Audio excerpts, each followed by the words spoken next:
Government gi side tigi aduga force ki side khara ai ngasi appeal ni to jese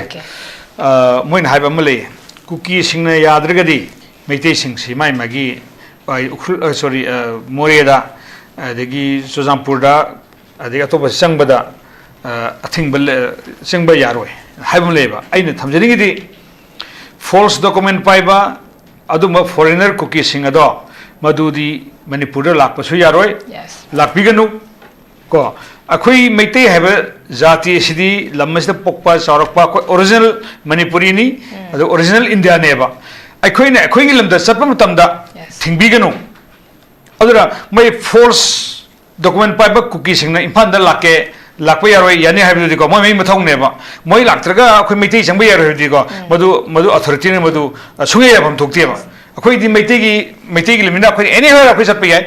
anywhere any jaga akhui leibi yai tum yai sab yai lam leibi yai madu akhui yangadabni aduga false document paiba kamuna akhui gi imphal da lakpa yadraga akhui gi meite sing sangba yaroi habdo madu sumdena ai thamjage madu yahanna bo hondabiu athubada amasung angasigi khodong japsi lokjar kanda ai ningon chakubagi akhui gi wishes of the pizza hogde aduna ningon chakuba singa sibok kongne numit phai phatte adana aduna ai gi maike digi ITP singda akhui gi ningon chakuba ga loinana mathangi sahidadi akhui athubada magi khungangda lamda halakanda mathangi sakobadi sai gimda pangthok oga ngamnabo hona biru aduga iswarda so khoi thongjari aduga mari ne ba authority na su khoi akanba matam athuba tamda yam kan honar kanda khoi sing ase khoi gi mai lamda hanbe ana hona biu hana si thamjari ba topic si IDP singna 2023 ki May 3 tagi hoigi lanche hauraba matungda relief camp ta lerakpadagi hauna ngasi fawda hangaga laiba question ama khakni masi question se masing kanagum amta ngasi fawda paukhum se piba ngamdaba haiba tare masda manipur government ki side ki su tongan ba step sing khogi lokhatli IDP sing gi damakta khogi damakta mateng adagi scheme sing pai khatanam khogi tongan ba mateng gi pangi ba adubu mokhoina ta seina pami ba pot ama khakti mokhoi masa gi yumda hanjan baduni karama matamda hanjan ba ngam kadori ban haiba question sida wahang sida ngasi fawda paukhum phangdana damak lei bini oja kamai thaminingi auza Bijoy good evening ma'am propoi khurumjari ngasi si laiba yam phabun bi haibatai koi panelists koi gi yamna maruiba mising phaminba amonda noi bus phawi adoi toini dik ya yogande ado ai si hamdena hajin ngi si ai nga singang jaga dori ba haigadru si politician amoina haibanati Moreh praja nungsiba Ccpur gi praja nungsiba amasung KPI gi praja sing nungsiba habdi meite sing nungsiba adugi fordani aduga amukana aina muk thaga chaningwadi ona khogi honorable ex chief minister na khogi IDP de leiba mayam sing ningol sing sako habasi yamna thamoi songai oi amasung mohangna khogi madugi pen adu forga ai adum ningol sing adu ko bune khalli matangi sahidadi Covid-19 may mana pam da sala sabadu phanganda duma kai honorable XCM na tana birkanda ohena bohna bi hasimu kai thamjage hojiki topics tira akhoi Amuk Hanna Moreh da CCP da aduga kangpokpi da sangba phanglaroidra haiba wahangsi yamda critical oiba amasung yamda emotional oiba masi wahang ama ani hana lugje kay dabagi di sangba yaroi manipur gi manung da leiba sagi lamda sangba ngamloidra na hangmasi akhoi government ge system azu swarpudagi praja singna thajadabadu leibadagi ni hojik sahi omlong farba irang asi da khoi manipur government na tawde hebana te lokhatpang thokpa lokhatpa akhoi gi mayamna ui adi government paling haida akhoina haiba yaba haidana lai praja singna hai tongan ba section ke amna haidana lai madu oikhide aduga sarangna ba mraksidagi lanai gi kana kum kharana sarkar re asi sindok ningba thugai ningba mayam si adigi leibadagi sarkar si animated suspension thamgre governor gi rule la akhoina thajar madi governor gi rule ID president rule si mamang ai akhoina journalist oin hida angang hida thengna butuga handak kisiga khara khena budong to ba akhoi gi president ki rule se da president ki power do madugi kharu haiba linduni har kanda kharu gi lingi mahudu yog do dong to ba masim khoina common public ubuduni ko in hajiri se adamai tok dana governor na hek lapaga man hagi wafam sing adu wonthon no hona bada hojik si 30% 20% jodrin lo butai yanan bada man hagi ba khoige national highway si through to holani in hagi bani adu han badu khoige homework wat panara kadino aduk yang praba khoige kanhoi saliba nga iba sipai mayam adu kuki khujo am khangna thinga chalan gi daba aduga sipai mayam mangda government gi state transport gi gari mei thaba bada lepa gi yang leiba hoi tokde habdina te khoi gi rf haigadra maduna mi khara phuba nongoi khara kapuduna tana yamna hekta irang simlo salge hadana tobi mong uba khara wale masi imphal da gorigadi onthokna yamna kanna hoi gi haninga litana khoi pangthokhibo ui adugi action tokhibo ui chumi periphery na traga hill district leibaga khoi gi heart of the city da leibaga ani sigi administration khari khene lapse sile adubo akoina thajarbudi pia laklabadina hill and valley si sab sana khoi government sigi machinery sing na action lokhan kan habigi thajabudu akoida thamubani adubo kitang phak leibadong to wasi akoi to sumde hujik governor council aduga governor asina adi government asina sahan gi hargadi masi yamna live port lamani akoi da makoi determination asi akoi tanjara kan da tokusi jon haiba ma koi kukina thingi balambi ase makoi talakan da tokse khini aduga meitei si amuk changba adum yajar kan habi wakholol mkha uba madudi akhoi hona ba watpegi khudam ni aduga manipur si makhoina manipur ina khanbai wafam da ten loe aduna akhoi soidana nongmadi hairiba lamsing sa akhoi soidana halakani natra adu hojik akhoina masida khwaidagi dakar se military crackdown se akhoi imphal di ure ko imphal di jaga khra da periphery khra da military crackdown tawdana lalogo bising phaba adi khulai lo khopta mayam phami appreciable adubo singilam da fariba khulai siga tamde fariba compare to tamda masidi thongno phakli ne khreba masina takpadi akhoi singda yamna sobli dil tawba aduga tamdana khoi hardly tawba sumba ki wakhulol ma lahan ba khoi loina ui hoji Moreh si kesunate yamna laina hangba pone ihana hanbada Moreh si hamna target to godam neba number 2 da akhoi kampubi to godam neba ani se through and through to hotam da susam pusen normalize to poi aganeba adu susam pun hana khoi target to hotam da achauba area ngoi benina madugi vulnerable area sing do khoina cordon to ba adigi hona ba khona ba khara wana thokane Moreh habsidi international highway ni national highway ni national highway international highway is belongs to the government of India and international high lambi thingil thambai ba sa masi asum banati haibadi kuki umba muslim umba non manipur khana sakpa yarga akhoi gi isagi manipur gi lamgi mina satpa phangjida ba ba sa masi yamna ikai ningai ni government ase akhoi gi favor to ina lode aduna masi ga sapsaba aina haijo hargadi hujik leiriba akhoi gi military sing aduga government processing ase makhoi da sapsaba advice pi dana hayeng gi numitagi datra hakchitagi meitei singje chanba yagadabani aduga khulai paidaba hanedi lijarakpa akhoi gi thadok sing aduga akhoi gi leiriba khomsai haiba taidana moise akhoi da lakpa kasu aidi kaidin khaleba aduna akhoi dang sange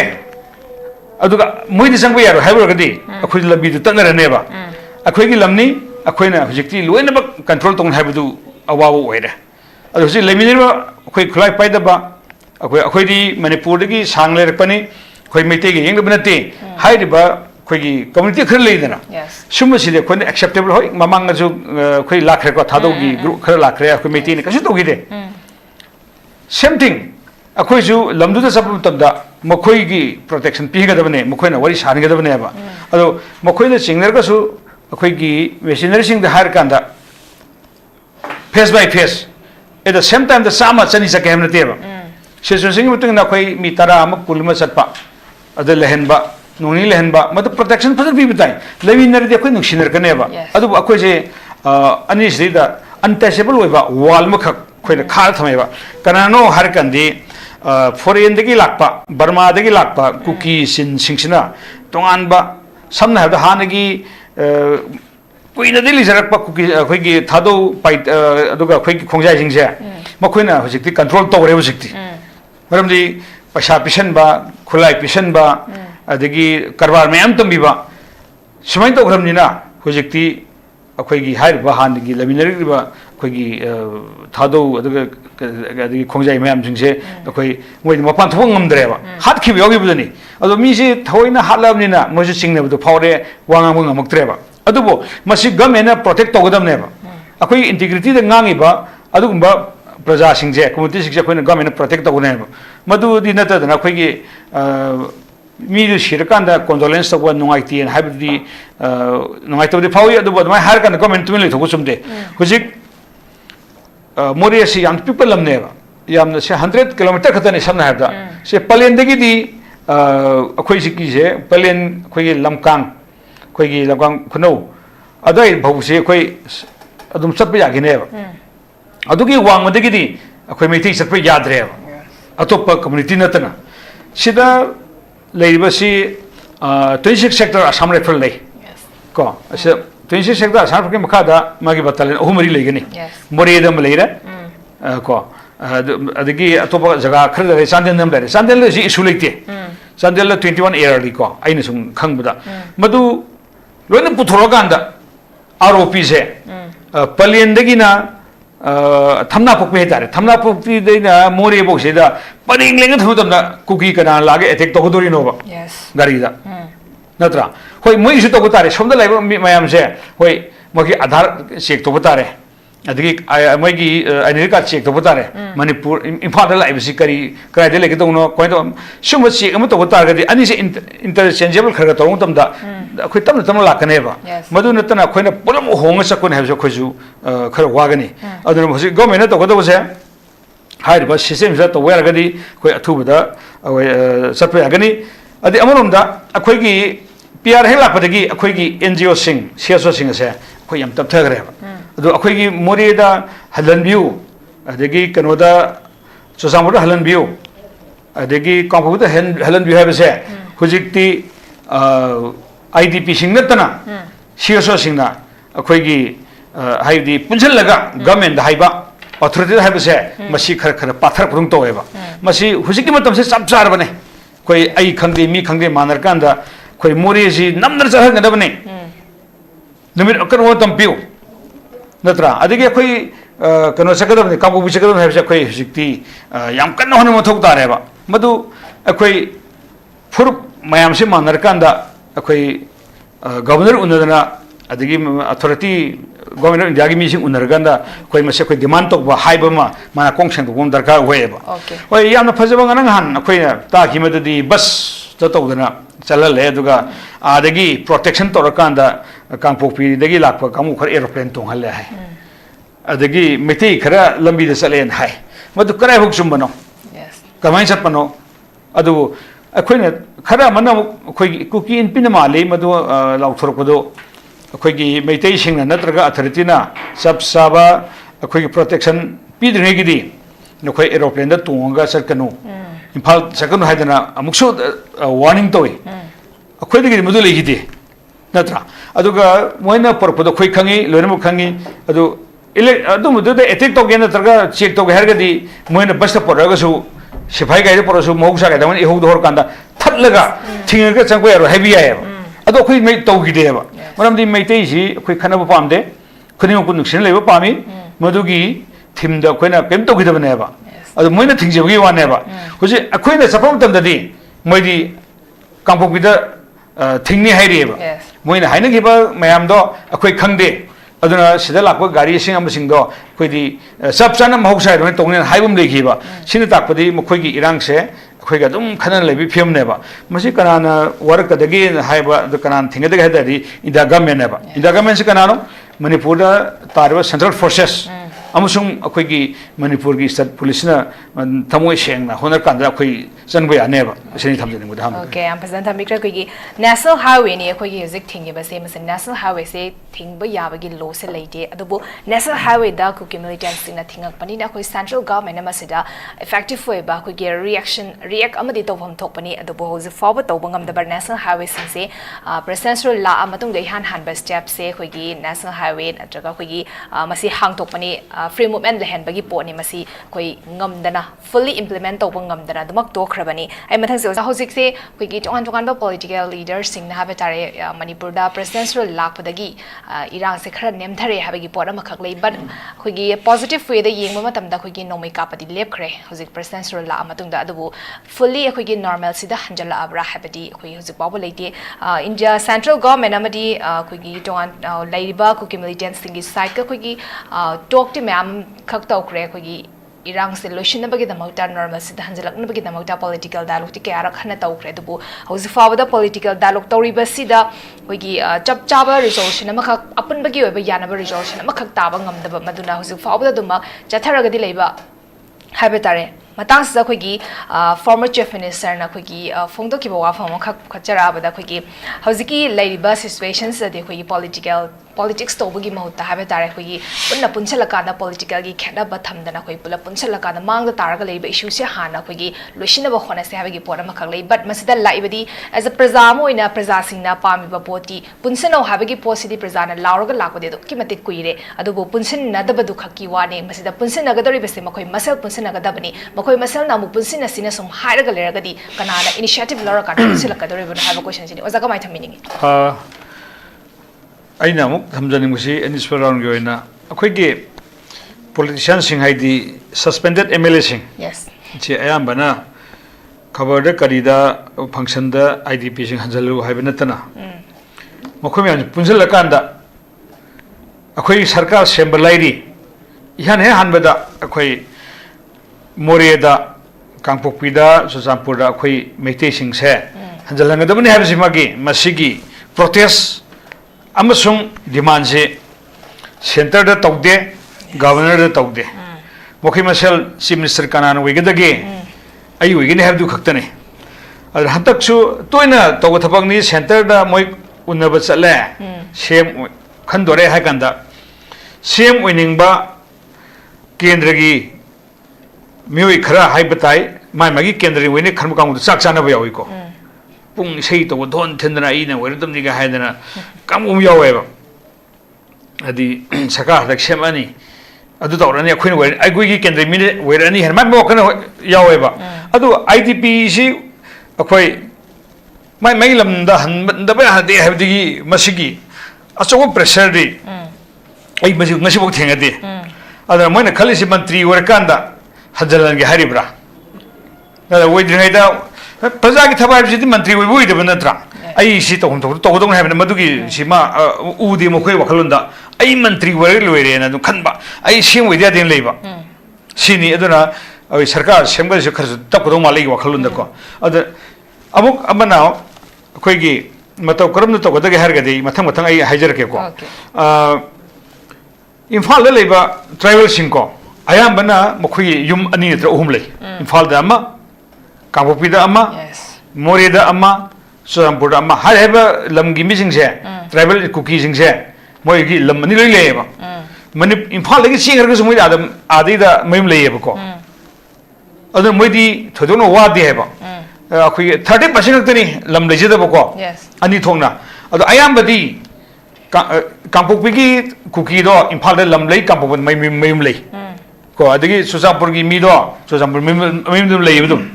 leiti hadina te adu magi kano do percentage jam ni me ba akhoi gi yum leite ba se aduga akhoi gi Moreh de lei ba mi sing se masi wangjing dagi hogi bor gasu wangjing dagi mai ma kai loi thog Moreh de kam go ne ba adura 99% meitei sing sidi magi leibel labdu da ginat tana hena mai mari mata na tana lam da leite ba aduna tasengna mokhoi ji mai da lehin ba pa me ba ayu ji IDP makha ai sahi ma thak ke ba ai tham ge ba man nuai gadra ba nungti nga thong pije ge set ma ju hen ge koi bu pur ge ba nuai gadra ba अदे ऐसी तता बिरला ना ऐसी सही भी ओबा नत्रा ऐ था ओबा ऐसे ऐ नुंगाई गद्रबा no मियोई बेगी ऐगी human independent है बमले को फैमिली इंडिपेंडेंट है बमले मसी मसी यावदन दी हिंगबद सुंगाई रदो पोटनेबा अदुननी आईडीपी सिंग से नुक्ति के आहाव बिजेगेरा सिनेमा इंगेरा सरकार नुंगाई नुंगाई वाहाइगेरा लेबो पामदे मागी मागी लाइरबा युम अदुदा लेबसे दुम पामे हैबनीदा अदुगा हुजिकी कुकी सिंगना इफादा लांगदबई मरमदी मैगी लम्मदुमा लई अदगी नहरोल मयाम मोगी अंडरग्राउंड मयाम मोजी धमका तोरो थम्मी नोय दो हाइबियारो हाइबिए हुजिक कुकी मयाम अखोई गसु फंगनबा तनेबा थाने तेनबो मयाम मखोई मेसेज के है असकोई हन्निंगे ना हल्लदि ने मपा थोंगांगो अखोई जु नोगे सम्माने अखोई जु हेर अखोई फुरगदोरि नि सेर गदोरि को हाने मंत्री एमएलए ने खवai फुरगनी नोय सम्माने अद नोय नोयना होगदबनी नोयगी दी सेपरेट एडमिनिस्ट्रेशन फंक्शन फंगदबा मंगलांदो नोय खल्लग लेरेबा तप याई थेंग याई नोंगदी सोइन तखार कनेबा सोइन मणिपुर की लमनी को अद मणिपुर लेतबा यारोबा सुसापुर इज सेल्फ नेम से मैतेगी हिंदू की मिंगनेबा सी लम ले नोय कुकी एम तारम देबा सी तामजे रोंगई नागा खर तारमी को ना अखोई कुकी कबुई खर तारमी को अम तारम दे 1978 आई 1976 7 देगे आई मोरे सतबा होरेबा छात्र अंगांग हिदे होना मतमदुदा कुकी अमत लेरम देबा not a single cookie village lerem deba aduna masjid moina akhoi adilaga akhoi toksumudene hojikse yam laiba ma aina hajo hargadi hojik militarization haibase loi kapa halai benate ko adale miming do nang mingir kawi hangpu koi napa mingir kawi adu koi napa kai poi ai sida nang napa gi napa nang nadu kai poi ire ai pu ne bani da ire ai pu ne ba Indigenous people khandok da foreigner khandok jam like repone kaurga nang krei lamdei no adu ne adu nang bakhum da sane de lokap to thok thamlo mathang torkan da yam live pone habani da adu hujikti ai mamang ai de no haigre in journalist में Resso कोई जब दा है no Modi स्वदना cookie ना कोई मेते दे खना भौरि जा ई सामक चलगा वयन बसे होमरेक सुरु ने यावबा आई सा खरा दुम मयाम ना नुक्सी बिदन यान याव अदुम तौही को अदा मोना मोरी से बिजनेस हाउ बनिना मोइना पैशन नेबा कंट्रोल दोंगेबा अदु मोय तौसु तौरेनेबा मथंग तौरेनेबा मेते मसा फुबा मुस्लिम फुबा अदगी कुकी की कनो की तमिल मसा फुबा हुजिक आदा तमिल क्या लेरी बेंगोली क्या लेरी बिहार क्या लेरी वेरी लेस मोइन हाबी आबदने उसे लेमी हमसे अगर कुकी सिंगसिना तो ये थबक से असुम बनते अदुना ngасagi militarization दो यम दरकार हुए अखोइना इरांग से थुक्तने दा मिट्टी मिउई खरा लिसिंग तरा दिन त्रांग से सर्विस फंगमेबा हुजिक एक इंच पुलिस तसेंगना कमीशन तो मुतमदली मी लिसिंग आखै ने थोक पिरकनेबा मसी मोइन उरकपनिना अदि बिजनेस अदि मोइदी हाइते मोइदी ब्लैक कुंबा क्रम खरा हाइबिवने अदुगा मिंगोंदगी पैसा लक्सला मांगिबा उ पिनी ने पैसा सुर मांगिबा अदगी नंबर 4 योमिनने न तौगिबा करा मैम सि मोइलो ब्लैक स्मॉल मोइलो पैसा लकान पैसा तो रोली मांगिबनेबा अदु मेते ने कैम कुइना नत्रगा अतोपदे लाकु मिसिंग कैम कुइना मोइ पैसा थोबो चकनी अ मोइ मांगरे मोइदे सम मरोन सु माने मसक सु माने बर्मादा लो लेगरा अदु मांगरे हलगा युम बिल्डिंग सोम सारने समाय तौदना मीसी तमदा सम हरासमेंट तौबनी अदिग अनि सुबदा असा खोइगी कनोना पनबिगिबा बेरेंजन पनबिगिबा कनोने हुजिक खोइ ख्वाइदा सोमा ओइदुरिसे मिजोरामना मिजोराम के गवर्नमेंटना इलीगल माइग्रेंट सिंग तानथोय हाइसे बर्मा द सिनो खोइदो सेंसर कदोइनेबा मसे अवाबमनेबा अदा खोइ गवर्नर दि हाइद्रिबा मणिपुर दे इलीगल इमिग्रेंट सिंग लेबे यारो हाइद्रिबा वहां थोक याना पुखरे को नुय तांथोनी हाइदेबा अखै एक्सेल नो होनरि हायबा सिने ताक अखै मेति मुते हिंदू कंट्री सि अखै हिंदू करे हायदा हिंदू मोसो अखै सुमनगी अखै मेति सिंग सि मोइना मुहलन तौरिब्रा सिने बा अखैना मु कन्ना खलैदि अदुना अखैदि मोइना हाइनि अखैदि इलीगल माइग्रेंट नतिबो अखैदि लमसिगी द हौरकपा लमसिगी मीनी को अखैना चुजामपुर चपदा मोरे चपदा अदगी अतोपलम चपदा थिंगबी मसाक सुलेरिते मोइदि थिंगने मसाक ओइबा मोइदि आदि अतोपदि लमदे लापनेबा मोइसि चेसांग पाइब्रा पाइदबरा असेंगबा मणिपुर की मीर नतबैसे अखुद यंगम थोएबदा मदु मोइ कावरेबा मोइने खल्लीबा चुजामपुर मोरे अदगी कांपोपी सि मोइ लमनिंग खल्लीबा masi yamna lanba masi akhoi samna harabada mamang haidi hongna maiti ni phoksien chawruba akhoi district administration se totally fail oi bani matamamda akhoi na manuk si kha thambiro sangman ma dengona pabung ko ine ta da ko ine sar ko ine si si mo soito he tok thoba madugi si ko piro pairaga mokhoina moise khoi lambi mi se sahan maneba adana akhoi revenue de leiriba okay immigration le bising si asoi lei police ki asoi lei immigration akhoi immigration ka asoi lei leba adu masi khoi hodong no dana kemdu kana banate hojikti taseng harbada masi kongna ba kadaba tai akhoi athubada hojiki MLA sing ex MLA hagadra suspended MLA hagadra sarkar semgi muhutta governor da president da prime minister da sarkar sem ghardi ko moi un su un zero eba sarkar sem na bani ham to no un yaro eba adubo manipur da peace porak na ba thabam khok lakhot piu masi khoi pa hetab da khoi home minister da kanu pirkane ba session piu har kane ba adu madudi to da na khoi sarkar sum semage leader su khan mangamde aduna serida saka saibnete ko uriba public uriba singdu ai sum phongdo pogi bane aduna koi seso ade government oi akhoi su yob tanja chari yob tai dana akhoi na pangwe mate khoi su pangwa tai dana aduna to dana koi sarkar pressure kanna akhoi gi deadline pi dana masing to dagadi akhoi si torani hadana natragadi sarkar sidi akhoi gi chago wi modong ko akhoi masen khatnaraga moi tuminna akhoi dum le thoki go mali maramdi hojimuna trans asia gan semoktana aeroplane sorry train puri se train lami puri se thodo hendona karwar gi wanati karwar gi sengchak por pa ko train lami semdrasu imphal to jiri se 6 lane on thoba train laiba train da changi ba semam do adagi saruhum do pui amana kona ne ba sengchak por pui dum tadi adu train por ko se hujiki Moreh seida akhoi war het thambagi lambi ne moin to ko pos ai wakal ni ko Moreh maram de China ga India ga nuksina de ama nuksina de aduna moisi akan ba strength ai country se akhoi gi military asuk le ba se unna no hona bada ai presumption ni ko lanbi ai chumi ai wakal di truck tari porpya di war het se adma to na hai riba khudeng thabi da moi loksel lam me ase masi su kuki ni thokri ni ko gam engi leni kuki gi maming da taselga kuki na mu indana ami de yonthui ne ba defense da the defense yonthui ba se kamai to ge heba da keno the pisali ne ba asan phan pisali ne ba asan phan si di army ne salai ba pot ne ba the siphai di home ministry makha de le ko the army adu ga so ba khoi gi captain de lieutenant de horgadi indana army gi makha da adu assistant commandant haragana mugi asami keno ne ba khoi gi kedar ne ko the masida moina lehelbesigi maram se hayeng matam amada train ge purokna war he ka thamdana khoi country sida si thoga si khana chaina ma thong tamda mo khoi gi strength unna ba madu maruina target ti adune laweba aduna madu to ba targeti hojik aina appeal tongni bse government of India da khoi gi army tongni bse na khoi sab sana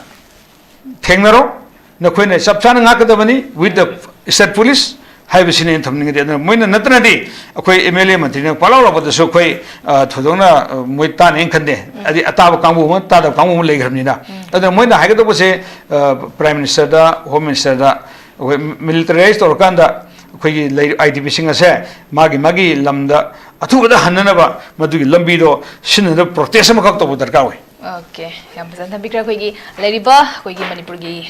leader oi biram bas sing na so habi tare center government da khoi IDP sing si wafam sing hana de gi song no pukhatle hai but adu bu yam na thuna ultimatum ma khak thara kan da masigi faw gi manung da khoi gi IDP sing se yum da hanjana ba gi tamta khoi gi